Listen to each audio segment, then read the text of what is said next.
We're live. Hello, YouTube. Hello, Facebook. This is Sean. I am a returning citizen here at Wings for Life International. This is Wings Week in Review. Thanks again for joining us every Friday, 3 o'clock. I got a special guest today, Nick Vattero from the city of Albuquerque. But first, the founder and Edenfield Suite. After that, Liberia is here live from Liberia, Raymond Bombo. Right after that, and she's going to talk about her special guest, Bill's uncle. I'm going to get out of the way, and I'll be back. Thank you, Sean. I'm Ann, the executive director and the founder of Wings. We have had quite the week this week. On Monday night, we had one of our New Mexico Lobo top athletes who ended up going even to Sweden to play professionally, but now he works for the state, and he talked about suicide prevention tips, and it was really amazing. And to hear his story and how he grew up and all the difficulties that he had in his life. So that was wonderful. You can find that on our YouTube or on our website. Now, this coming Monday, we are going to have a special guest from Domestic Violence Resource Center, and we're going to be talking about domestic violence. Domestic violence is out of control. And almost every woman that I've met in prisons, and I've been to prisons in 20 states, so many different countries, all over the world, and almost every single woman has been sexually, physically, emotionally abused. And domestic violence is a key part of their history. And so we've got to learn about it. We've got to help our children to prevent it in the first place. And we've got to learn how do we help and support other women that have gone through this. So that's going to be Monday night, 6:30 to 7:30. And that's through Zoom, Facebook, or if you're in Albuquerque, of course, then you could just join us live. And we'll be at Second Presbyterian Church. And I send out emails about all of this. Then we had exciting news this week. I've been waiting to be able to officially announce that we have received $240,000 from our wonderful New Mexico state legislators. There were 8 of them who gave us funding to try to start our educational program in 8 other communities around New Mexico. So yesterday I was given the go-ahead to officially announce it and be able to tell people. Now, we can't officially start it yet because we don't have that signed contract yet with our county, but our county officials have been so wonderful working with us, and we're looking forward to maybe in another week or two, we're going to have this contract nailed down. But I was able to announce yesterday that we are going to start 8 programs around the state. If you're not in New Mexico, you might say this doesn't matter to me. Yes, it does matter to you, because what we're going to do in New Mexico can be duplicated anywhere in the world. And you're going to find out how we do it right in Liberia with Raymond, our Wings director over in Liberia. And I got an email yesterday from somebody in Kenya that they want to get our program started. And we don't have funding for Kenya yet, but I'll tell you, our world seems to find money to incarcerate people. They don't seem to find money to help it in the first place. And so why are we spending all this money in the first place when we could be helping our children and our families to avoid this? Wings has a 4% recidivism rate in our program versus a national recidivism rate. Listen to this. 83% of people within 9 years in any prison system in the United States go back to prison. 83%. We have a 4% recidivism rate.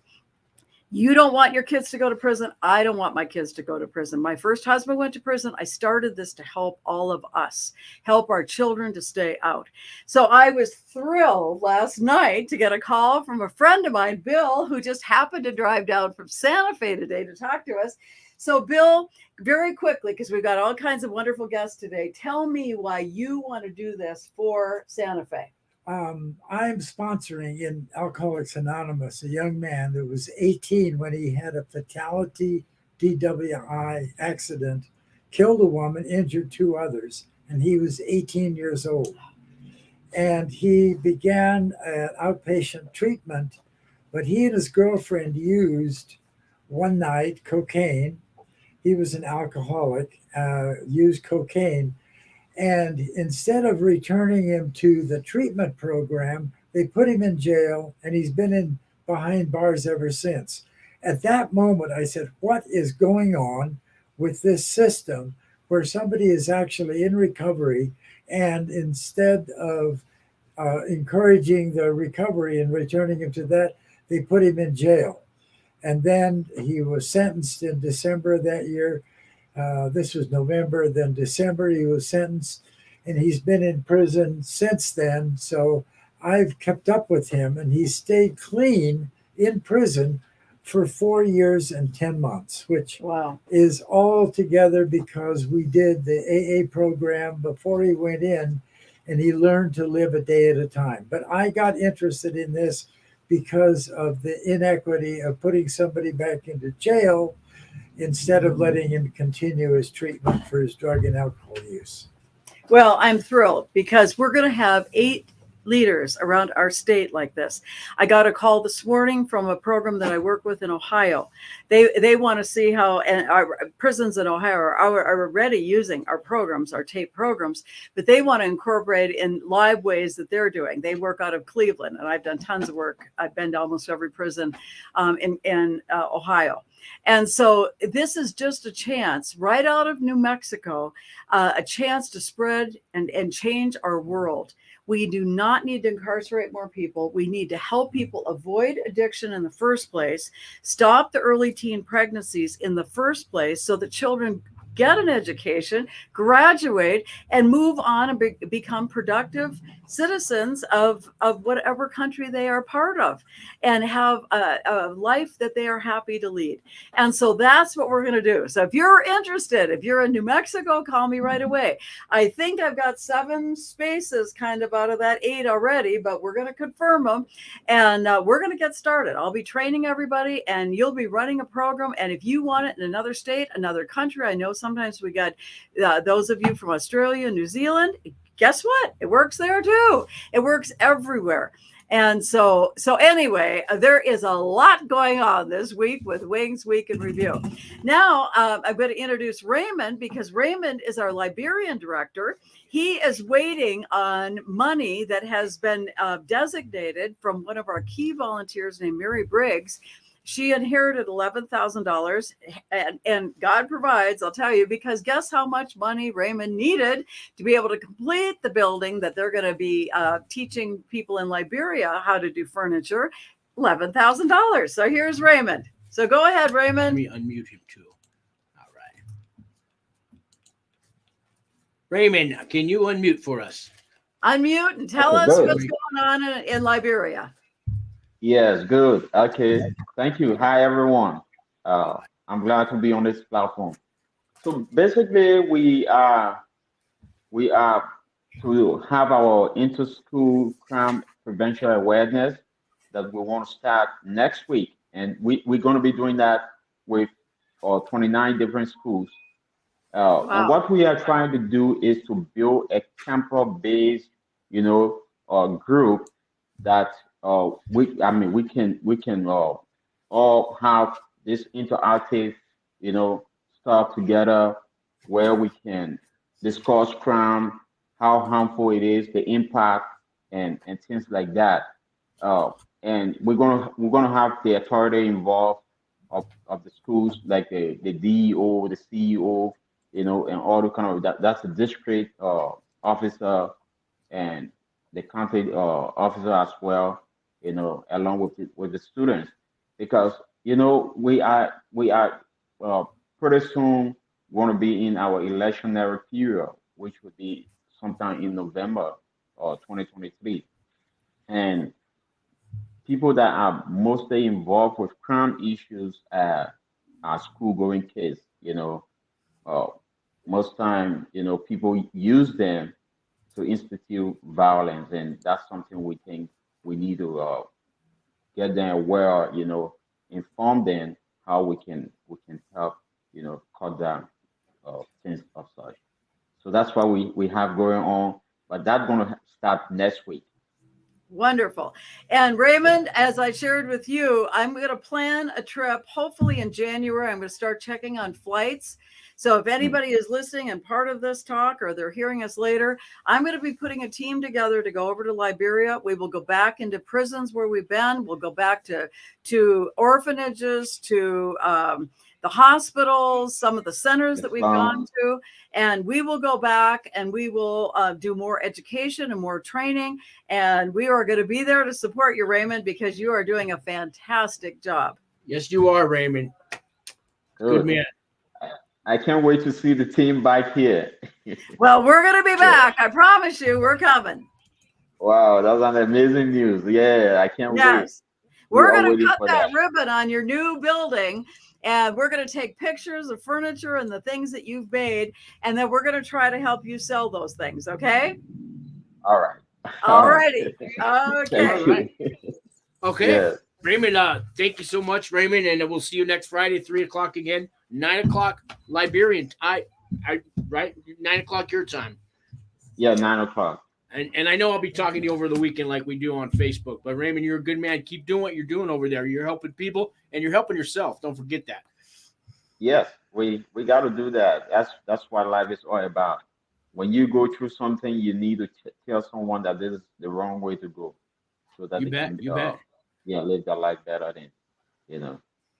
All right, Raymond. I'm going to take you.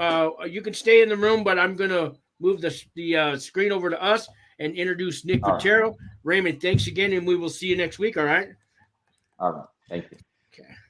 And this is Nick Vattero, guys. He's from the city of Albuquerque, and he is a Civic Engagement Coordinator. Can you say hello and let us maybe know what that is, Nick, and what's going on with you? Thanks for coming in, by the way. Absolutely. Thanks for having me, Sean. So Civic Engagement Coordinator. What is that? Civic engagement is one of those broad terms.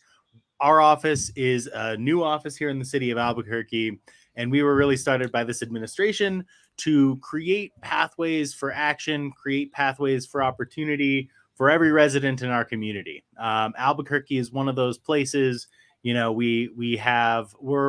a real, I think, American city. We have a strong indigenous and, Native and Pueblo community here.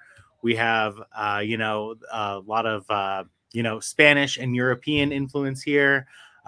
We are a community. We are a really kind of multicultural community, and our history has been one of collaboration and one of kind of community coming together. But, this administration really wanted to turn city government inside out, really wanted to create, because, where does government get its power? It gets its power from, from the people in the community that it governs.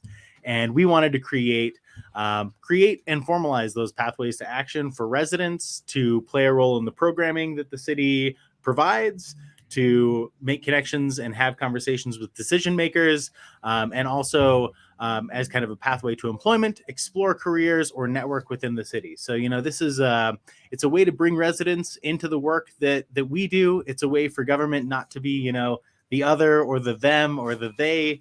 It's something that we're all a part of.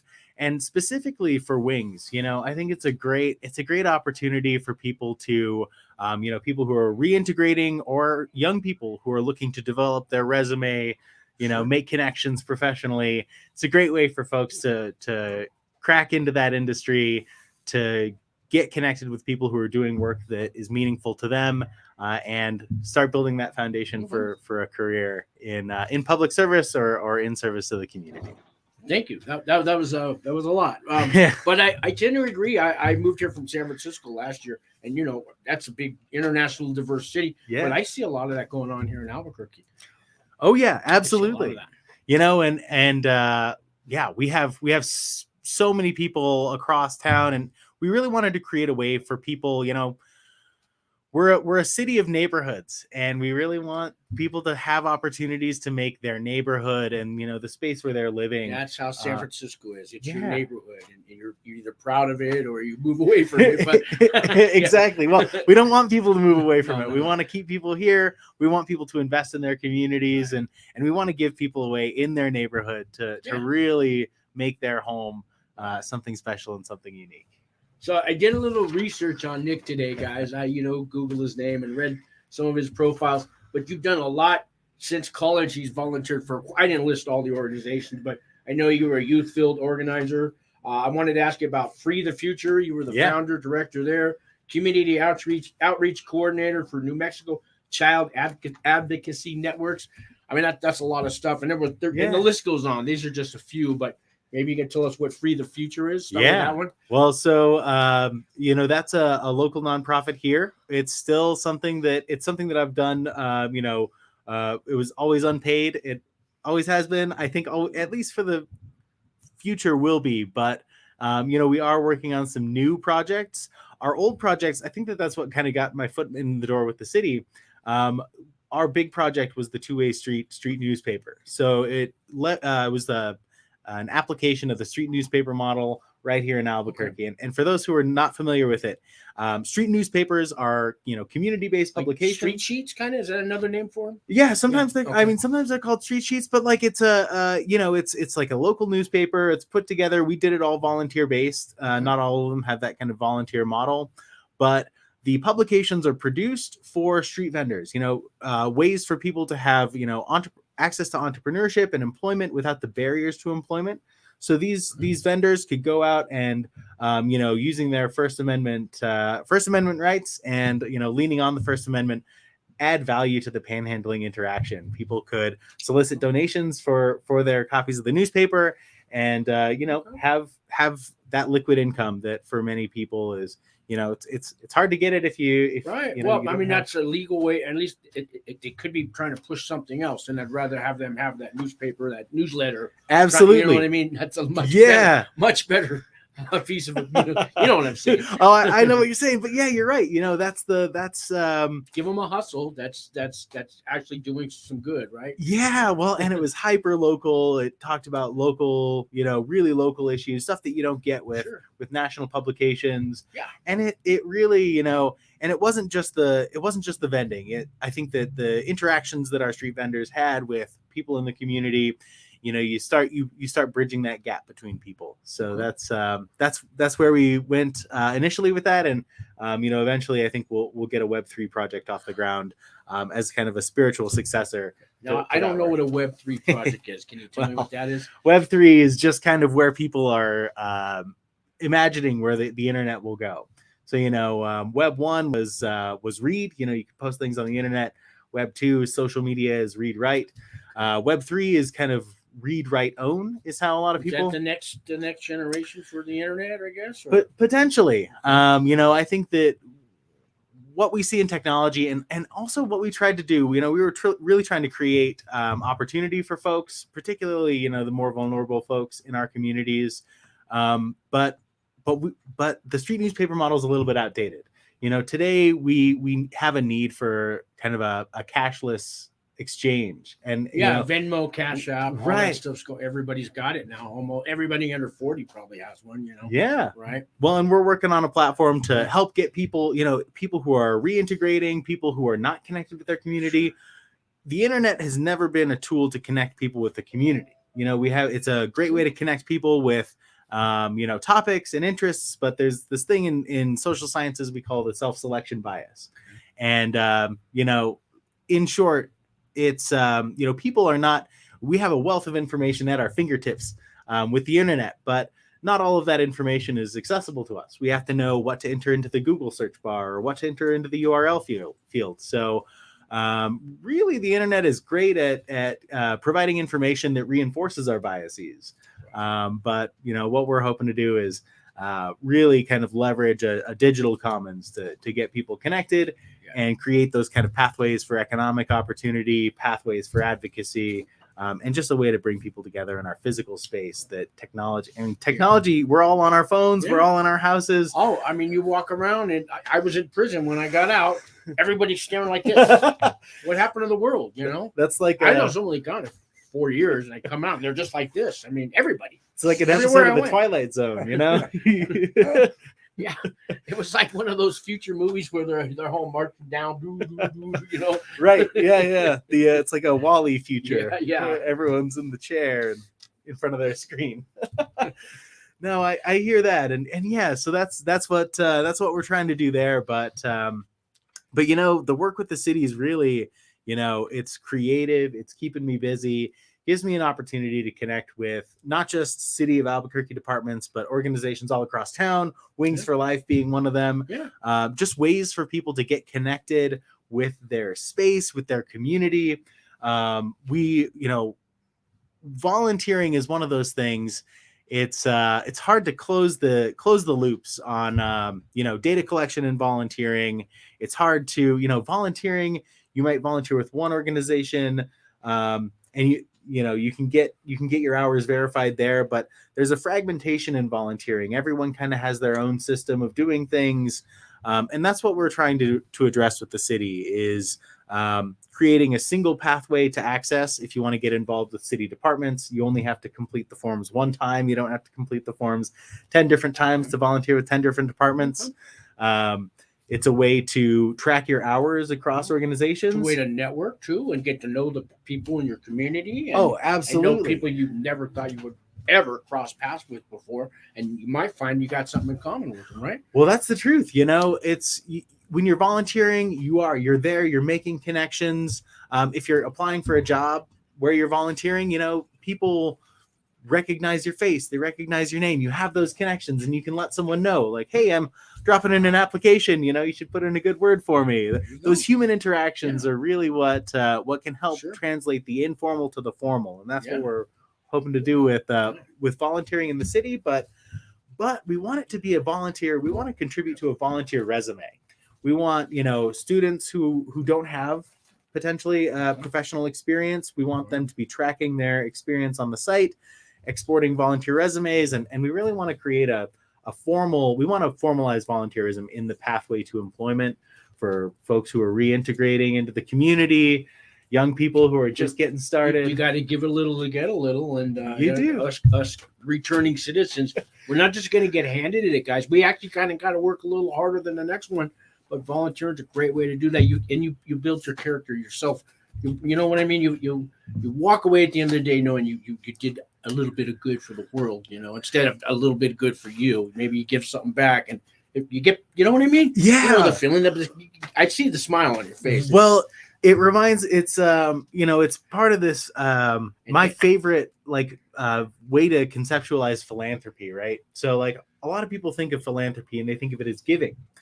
But the industrialists, Carnegie and Rockefeller, their approach to philanthropy was that, they started the OpenStack library system. And the OpenStack library system was an asset to the community. It was a way where, previously you had to know, like the self-selection bias on the internet, you had to know what book to ask for.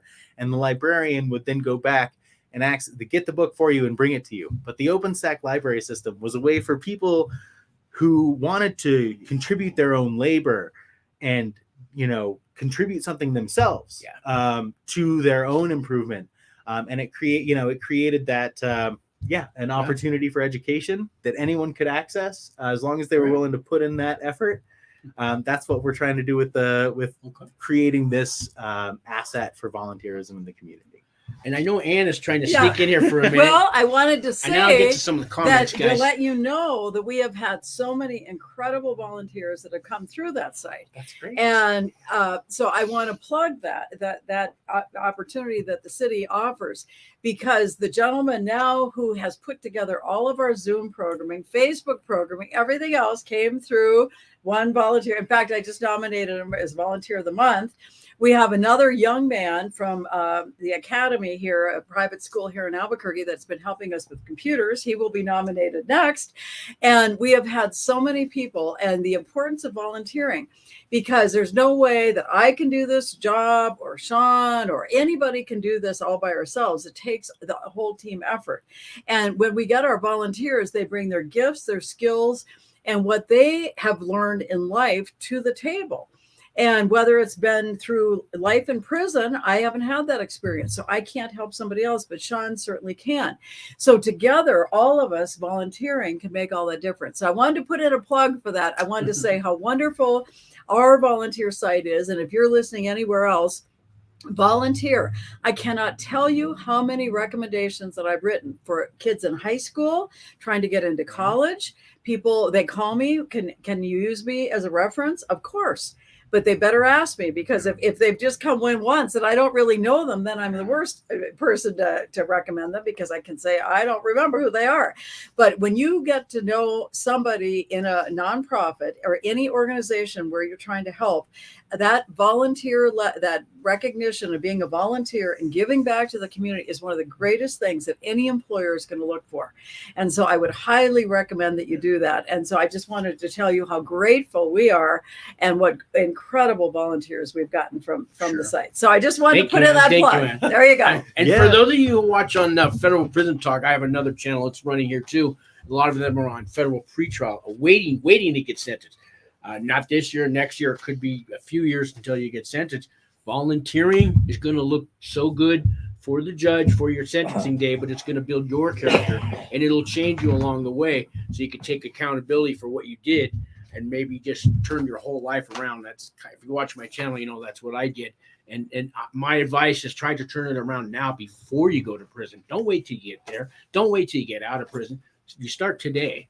And if you're not in Albuquerque, like we have Sean Whelan in Ireland. He's in Dublin, Ireland, and he watches the show. Wow. He says, "What's up, Sean? Just a quick mate. Hope you will." Some Irish word, TEI, but I should know what that is. This guy is Go Kings 08. He says, "Hey, all." He's been a regular here, but and a few of them that are not on here anymore, but went away. But if you guys have questions or comments, please feel free. And Nick, are we finished with the volunteering? I had a few other topics, but yeah, no, let's jump into the volunteering stuff. Just to wrap up the volunteer stuff. I will say that our platform, the one ABQ Volunteers platform, it's available if you are listening here locally. Any organization in Bernalillo or immediately adjacent counties can use it. Of course, if you have questions about volunteer coordination or setting up a volunteer program in your area, also happy to answer questions on that. But yeah, let's jump into the I questions. know a lot of topics in the local news in Albuquerque here is, well, first one I wanted to get to is help for returning citizens. Yeah. Any future plans or what's going on for what a returning citizen is, right? Yes, So, absolutely. But we have to earn that word citizen. Yeah, I think you have to earn that, because some people, it's a revolving door. They're going to go right back. But the ones that don't want to go back and they want to make a difference, change, how can we help them? Yeah, well, if we want to, I think that, people who are returning to the community, we have organizations all across our site that, they're always looking for, help with their programming, help with donations. Our site can be a great way to get connected with people who are reintegrating, with organizations that are providing services, and even if it's not a service directly for someone who's reintegrating, I think a lot of our social service programs help out adjacently for some of the challenges that folks encounter. So if you're interested in some of the educational programming that we had at the city, I didn't realize that when I was in school, like every docent at the Albuquerque Museum, at the Biopark, all these people providing tours and providing that education, they're all volunteers. All the organizations in Albuquerque that are providing some kind of social service, a lot of those organizations rely on volunteers to provide the level of service that they do. So can someone with a felony charge get educational grants and scholarships and things for college? So I don't, or is that in their way? Well, so I know that there are programs that specifically offer, scholarships for people, in particular life situations like that. And volunteering, that's a great way to build the resume. If you're putting in an application for that, it's a great way to get ahead of the pack for those kinds of applications. But yeah, like also just as a returning citizen, I think that the best thing you can do, is building those connections, getting reconnected, and doing it in a way that, that is helping others. I think that that's a great way to build an employment resume. Like you said, it's a confidence builder too. Yeah, I think confidence, exactly. When you're making those connections, when you're kind of just getting your feet wet, getting back into back on the horse, whatever you want to say, it's I think that volunteering is a really great way to kind of start low. You don't have to worry about having job experience. You don't have to worry about finding a job. Finding a job can be hard, but going out and doing something good in the community, that's super low barrier to entry. And even with the city programs, some of our city programs do require a background check, but we want to make those pathways possible. So even if we don't approve a blanket background check for volunteering at any of our offices, if you're interested in volunteering in your neighborhood, sign up. Reach out. We'd love to get you connected with something that where we can place you so that you can start logging those hours and building those skills. Times are changing for returning citizens, but we got to go out there and show the community too that we've changed, and volunteering is like one of the best ways to do it. Let them see you up front that you're changing, that you have changed, that you've turned it around, and then more and more doors will open for us. And we all got to put in the work, And you're leading with kindness. You're leading with, everyone can play a role. That's our philosophy. Everyone can play a role in, helping out people who need it, helping to address the challenges that, our city is facing. We have so many things that, homelessness, youth education. That's on the thing here. That's the next topic I wanted to talk about. Yeah, those are all things that we can. So I'm from San Francisco. I've only been here 8-9 months. What you guys think is a homeless problem? You have no clue. Coming from where I'm at, almost every suburb in the Bay Area, the suburbs are like what Albuquerque looks like for homelessness. If you go to the city of San Francisco, 20 blocks, 30 blocks, 40 blocks, tent after tent after tent, hypodermic needles, everything else you could think of on the ground, and just people and police not doing anything. Not that they don't want to. It's just so rampant. The city of San Francisco gives $187.50 the first of the month and the 15th of the month to anybody who goes down to the Human Services building and signs up. They give them $200 in food stamps. All these, nobody's going hungry out there, even though they have a sign that says we'll work for food. Trust me, there's almost every neighborhood's got 5 or 10 charities giving out food, but it's crazy with the homelessness out there. So I see it out here, and I see 10, 12 years ago how it was starting. But the solutions, what do you do? And it's getting worse out here. Yeah. I can't go past a major stop, a red light on the way home without somebody standing on the island, Yeah, it's definitely. And I lock my door or the window, or I try to just look straight ahead. It's not, and maybe but I can't. What am I supposed to do? Just get a whole pile of singles for every trip to work? Well, you're talking to the right guy. I did the street newspaper, we had them doing that instead. So homelessness is an issue that's really close to my heart. Right. What's the future here for homelessness? What are the policy actions? You're asking that. It's such a, we're at this really important kind of time in our, as for those who are not familiar with kind of local Albuquerque politics on it, we just closed. There's a park in our downtown Wells Park neighborhood that was just closed down. So they are going to close it. At first they were right. It was kind of back and forth. Right. It is now officially closed. So it's. Are there any people there though? Closing it is one thing, and getting people out is another. Right. Yeah. So I think all the people moved out. There's kind of there's a whole story to it. So when they decided to close the park, I think it was yesterday, that they closed it. But then the park staff went down and found that the sprinkler system had been completely redone.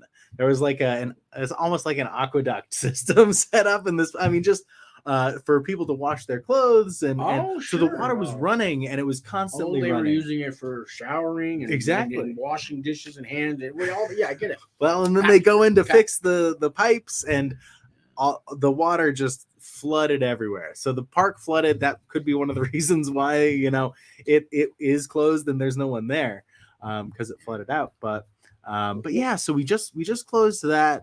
The closure, did they get motel vouchers? Did they get a shelter? Yeah. If they have 2 shopping carts full of stuff, are they allowed to take that to the shelter? What if they have a dog? Yeah. What about the ones with kids? It goes on and on. Yeah. Yeah. So the city's Department of Family and Community Services, they've been, we didn't know that it was, it wasn't a surprise that the city was closing the park. We'd known for a few weeks, and the city has been sending caseworkers down to go get folks connected with vouchers if they could find a place to stay. A lot of mentally ill, a lot are on drugs, alcoholics. They're not all. Some are working homeless, right? Which you don't hear much about them. Yeah. But yeah, so we've had folks getting people connected with the resources that they need. I do know that a substantial number of those folks who were living out there are now seeking services in shelters. So that's a good thing. We do have a change here locally for safe outdoor spaces, which I don't know that they're going to continue receiving applications for those spaces. I've seen some of those models work. Yeah. There's one in Mountain View, California that seems to be working. It's been about 3 years now, but it's monitored and it has a staff. Right. You know what I mean? And they almost patrol, but they don't do it in quite a police state way. Right. You have to, you got to do it with kindness, and it just takes just the right staff to work there. Yeah. Well, and so that's where the city, I think, is going with their safe outdoor spaces. Coronado Park, it was not policed. It was not, there was no security. There were no security measures. So the safe outdoor spaces is a step up from the kind of situation that it was previously. It can work. It's worked in different communities too. There's places in California and in Portland has tried it. One area of Portland, I heard it's working. Yeah. At other places, it's been a disaster because it's not run right. And I think it's part of a comprehensive strategy, right? Where they have the safe outdoor spaces as kind of an interim kind of stopgap. It's part of the whole Gateway Center shift that they're making. So we're building a new kind of consolidated emergency housing center, and that will have some on-site resources for folks who need it. And that's a big difference from where we were previously. In Albuquerque, we had one, we had and still actually have just one shelter way out on the west side. It's out of the city. Out of sight, out of mind. I know, I get it. But that could be a good thing. Well, but it made it really hard for people to access like the resources that they needed. It really, getting to the shelter took time, took energy. And then anything else you had to do in the day, if you're getting public assistance or if you're searching for a job, that would also take time in the day. It's a really hard situation when you have to, particularly in Albuquerque with all the sprawl that we have, for someone who's, having trouble with their housing or employment or whatever it is, to kind of do all of those things and get everywhere they need to get in town. So what scares me and worries me is I saw San Francisco before it went on crazy on homeless, but the crime that went up that followed with it as the homeless population became bigger and bigger and bigger. So I've had my windows broken on my car 2 times. Most people I know of, I'm gonna say 1 out of every 3 people in the San Francisco Bay Area has had their windows smashed. It used to be you don't keep anything in the car. Right. Now they go right for the trunk. Oh, they man. Smash the window and open up the little hood, the little slatch, and they go in the trunk because they know that's where you're keeping it. Yeah. I see guys walking down the street trying every door handle. No, those are the nice ones. They're not going to break your window. Yeah. I mean, it's so bad. People are just rolling down their windows at night. I take the car. My insurance will cover that. If you break the window, it doesn't cover it. Wow. Because of my deductible. Yeah. It's that bad. They're just leaving all their windows down at night. And Walgreens and CVS's of 30 something of them had to close out there because if you're still up to $950, it's just an infraction. Yeah. And I don't know if you guys have that law thing here. Some places it's $600. You can still, and it's a misdemeanor. Yeah. It's this new, but so the crime is going to come, and I know Albuquerque already has its crime, but I don't have to worry about my windows being broken here. I hope they didn't give anybody ideas. I know they do steal cars, but. Well, I've had a few people, a few people I know have had their, windows broken here in the last few months. It's definitely, crime is something that we also, as a city, it's something we saw kind of spike up during the pandemic, not necessarily like, when everything was closed down, it was like an uptick in commercial burglaries with all the shops closed, but yeah, like I think that what we saw, the impacts on the economy. I think if you can find the solutions now before it gets worse, like these big cities like Detroit, Chicago, and all, you guys have Albuquerque has a chance to stop it. Yeah. But Well, we gotta act now, and we gotta do some things. I don't have the answers either. So who does? well, I and don't know. I think that I'm not an administration spokesperson, but I think that the plan is if someone wants to, get a hand up, help pick themselves back up, seek services, attempt to remedy their, whatever, whether it's like, breaking their housing situation or employment.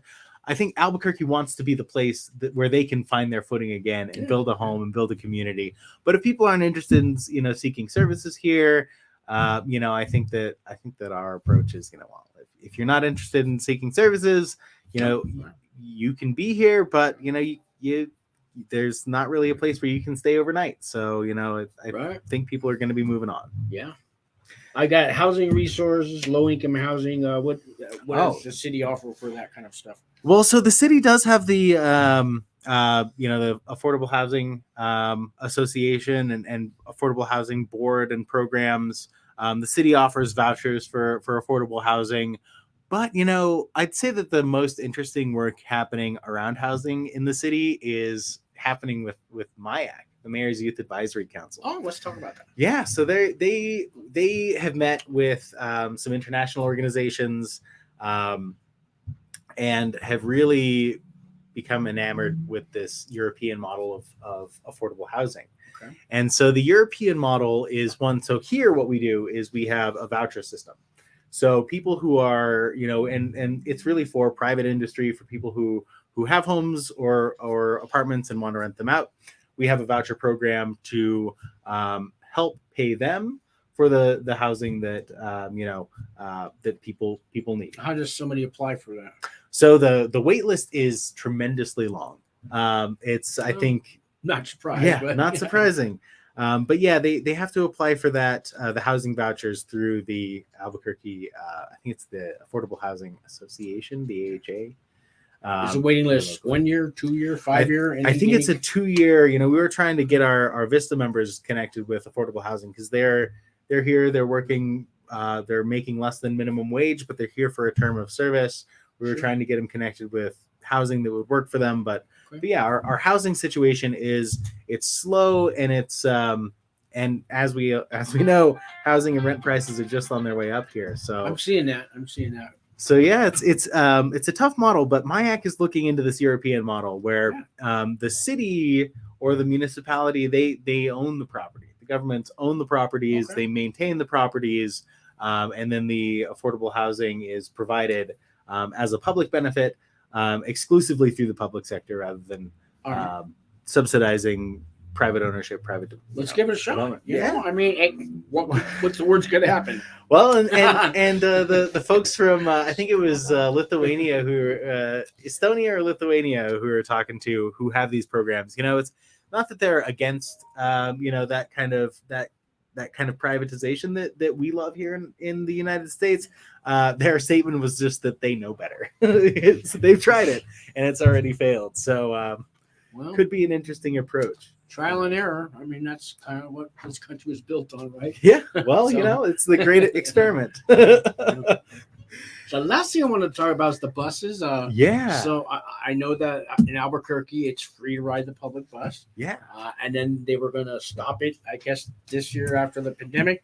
Now they're going to continue it maybe. But then there's been some problems, too, with the bus drivers. Yeah. Well, so it's a pilot program right now. City Council approved. So the free fares program is because of it's a budget. They did it with the budget. So City Council planned for a 1 year, no fares collected budget for the transit system. And that'll let us see, whether it's a viable model here. And yeah, you're right. I think in some ways, affordable transit is the equitable solution. It makes getting around town a lot easier for folks. Are my taxes going to go up though if they keep the free buses? That's going to be somebody's going to be concerned about that. Well, and that's where you. So yeah, well, public transit. I don't think it was a money making industry in the first place. Yeah, like they weren't making a profit off of running the buses. In fact, I think they were operating at a bit of a loss. But on your point with the bus drivers getting punched in the face. Yeah. that's, when you're letting people on the bus without a fare, that's one of those additional costs that you encounter. So we're looking at it this year. I know they want to build a barrier now before. Right, a screen to prevent the drivers from potentially getting attacked. We have with our transit department, Megan Holcomb, looking into that. She's doing the data analysis and the study for the 1 year so that we can understand, what the costs will be of this free fares program. We got to protect our bus drivers. Absolutely. But yeah, like the transit system, I'm glad you mentioned it, because that's another one of our city programs where we involve people, and it's a way that we can, if you ride the bus, this year we have free fares, but for our bus volunteers, our transit system volunteers, they can ride the bus for free. So if you adopt a bus stop, one, it keeps your neighborhood more beautiful. Two, I like that. It's a way to build those skills, log those hours toward, of your service to the community while you're waiting for the bus. Okay. And it's also, when free fares expires, guaranteed it's a free way here to ride the bus, even after the expiration of that program. Anything on the drawing board for light rails? Man, I think that the art project was initially designed to be something that would eventually could become light rail. I don't think that's I wish art could be a little bit more. I wish it could be electric or be something aside from just a bus system in the middle of the street. But it's a good first step. I'd love to see light rail, but I don't know that that's there yet. That's about it for me. But I want to give you some chance, final words, message out there for everyone. Take it away. Well, we were talking about crime in Albuquerque a little bit earlier, and with folks who are looking to reintegrate or if you're just passionate about crime and public safety here in Albuquerque, I'll pitch city department volunteering opportunities, any opportunity I have. But yeah, APD, we were trying to hire officers. We have a huge deficit of officers. So volunteering with APD is a great way to explore the career as a possibility. Could be something that young folks are interested in. Yeah. But also, it's a way to help make Albuquerque's communities safer. We're looking for substation volunteers, folks to pitch in right in their neighborhood. We want to have resident points of contact at our substations so that everyone in that neighborhood is more inclined to use it. I don't like the idea of going into a substation because I don't really want to go in and talk to police officers. But if I was going in there and talking to my neighbor, I might be a little bit more inclined to use it. There you go. Yeah. So that's kind of what we're thinking there. It also supports community policing. So, we have a shortage of sworn officers and employees in APD. We're trying to recruit as best we can, but volunteers, you can step up and make your city safer and contribute to community policing by pitching in at the substations. Because when we have volunteers there, it can get our officers out from behind the desks and into their communities. That's a great way to step up. And if anyone has questions about the city department's ways to get involved or our community partners like Wings for Life who are using our site as a new touch point, way to engage the community, way to bring community members into your work. Happy to answer questions there too. Have you heard of Neighborhood Watch, that program? Oh yes. Okay. Yeah, is Albuquerque running anything like that? So that's the next, and then we'll get to Angie. Yeah. That's the next item on my docket really, is to start connecting more with our neighborhood associations, because our volunteer platform, it's a way that neighborhood associations across Albuquerque could formalize things like their Neighborhood Watch. It brings community together. It really does. They can, a neighborhood association can have a presence on our site. They can have a landing page on our site. Neighbors in the area, they can look for Neighborhood Watch shifts. You could break your Neighborhood Watch down into 4-hour shifts, and you could know in your neighborhood who's watching what, when, who's who's walking the beat. You got it. That's it, at a particular time. Yeah. So neighborhood associations, we're not there yet, but I want to be there. They have a monthly barbecue and they all get together. I mean, really, it's I've seen it work. That kind of informal volunteering, that's what builds community. That's what creates a sense of place. Sure. So we're always happy to support that. All right. Yeah. So I wanted to throw in that first of all, I want you to share with the police department, with everybody, that we are on your team. We want to have this, not only our community and where you're representing Albuquerque, but any community, to be a safe place for every single resident, a place where we can thrive, where we can grow, where we could be educated. So number one, please share about Wings as a resource. But number two, how can we help the city of Albuquerque? Is there anything specifically we can do? Are there any particular topics you want us to address in our weekly programs that we could be then sharing not only with Albuquerque and our immediate area, but the world?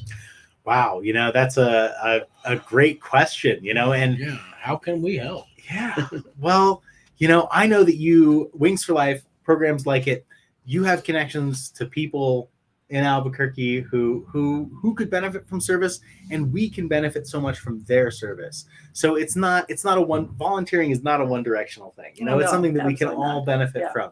So the thing that you could do is just, if you have people who are interested in, building their resumes, getting connected, send them our way, because those members of the community, they're the ones that we want to connect with and bring into our work. And we want to do something for them because Lord knows they're doing something for us, stepping up and whatever it is. If they're teaching classes at the biopark, if they're helping animals at animal welfare, Sure. One of my I was fostering a dog just recently, and even if you're not able to leave your home and get out into the community, there's a way that you can open your home to an animal who needs it, do something in your free time for someone who needs it. Yeah. And we want to get you connected with Okay. All right, guys. Thank you very much. Thank you so much, Nick. Thank you, Ann. And we'll see you all next Friday, 3 p.m. Same time, same channel. Thanks a lot for watching. Subscribe.